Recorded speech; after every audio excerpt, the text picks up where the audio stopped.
Well, welcome back, ladies and gentlemen. And now let's talk of who is going to save the gamer community, or who is going to save the future of Mount Kenya.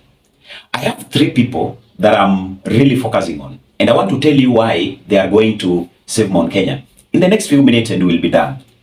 Now, first of all, the first person who is going to come through for Mount Kenya, and it's going to take an extreme dimension for him to come through, is none other than the former president Uhuru Maina Jenga. Now, they always say that when the cows come home in the evening, it means that everything is dawning. The reality is coming forth, that darkness is approaching well enough.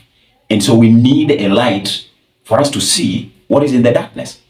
Now, if you remember how Gachagua started to plead with Uhuru Kenyatta, they have now formed another set of how their narratives are coming out. And this is one thing that I always love with the gamer community. This community is a community that if you betray them politically, or if they try to see a sign of betrayal politically, they tend to come back together and, form a cocoon of how they can reason together. So there's only one way that gamer community can always stand in unity. That is if they see a betrayal of their own. Even if he's not a performer, and they see that you're betraying their own, they definitely will come together and fight against you. That is what I've started seeing cropping up, especially with what is developing slowly well, that William Ruto is neglecting Mount Kenya step by step, steadily, well enough. And Gachagua has taken it a notch higher to showcase the Mount Kenya community that, you guys need to wake up. You need to have your eyes well lit enough, and you must see what is happening. And now you hear the likes of the Nyeri governor collecting or galvanizing, some leaders of Mount Kenya, and they are making press statements which are against William Ruto. They are saying they know exactly what is going on, and they are pledging their allegiance to who? That is Rigathi Gachagua.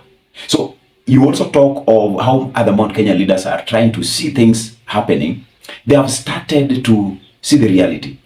That is the time they see the need for them to be together. So betraying Rigathi Gachagua is going to make them have a solid framework of speaking.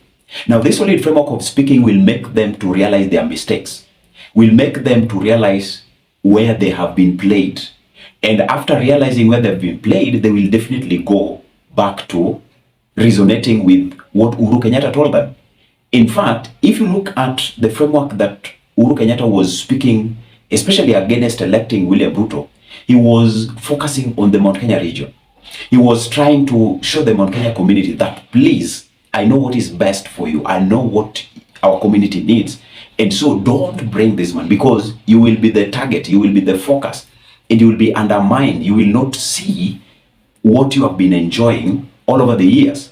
So his attention was to distract any support that William Ruto was to get from Mount Kenya community. And even Ruto ascending to power, his attention was protecting the gamer community. So if these leaders will come back to their senses and realize that definitely we lost it from the moment we disregarded what Uhuru Kenyatta told us, they will go back and cry.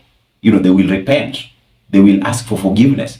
And once they ask for forgiveness, I think Uhuru Kenyatta will not just dismiss them easily like that. They always say blood is thicker than water. And in the political language, Uhuru Kenyatta has always been silent. You never know the next move that he will make. So if they definitely go back and repent and ask for forgiveness, he will actually come out for them. And he will try to give them direction. So by giving them direction, he will come up actively well to give way for Mount Kenya region.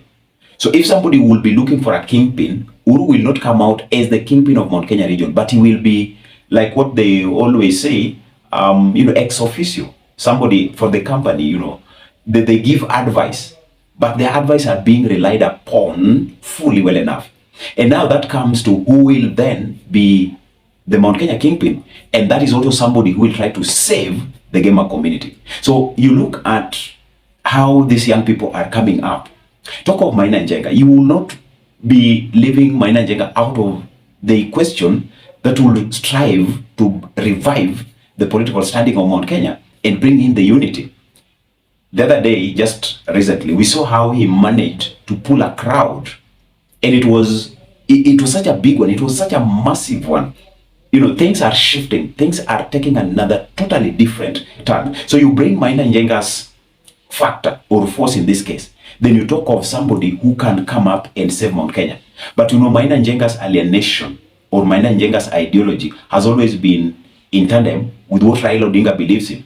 So for him to take the GEMA community by a landslide and bring in a new mindset, you know, he will have to, first of all, distance himself from what Raila Odinga believes in for the benefit of Mount Kenya, because it is a permanent imprinted, you know, perception that you come to Mount Kenya community with ideology of Raila Odinga. They will not buy it. They will buy it, but not fully. So if you want a complete unity, you must try to distance yourself from Raila Odinga's ideology slightly well and focus on what the GEMA community want fully. So I'm also seeing Maina Jenga as one of the forces.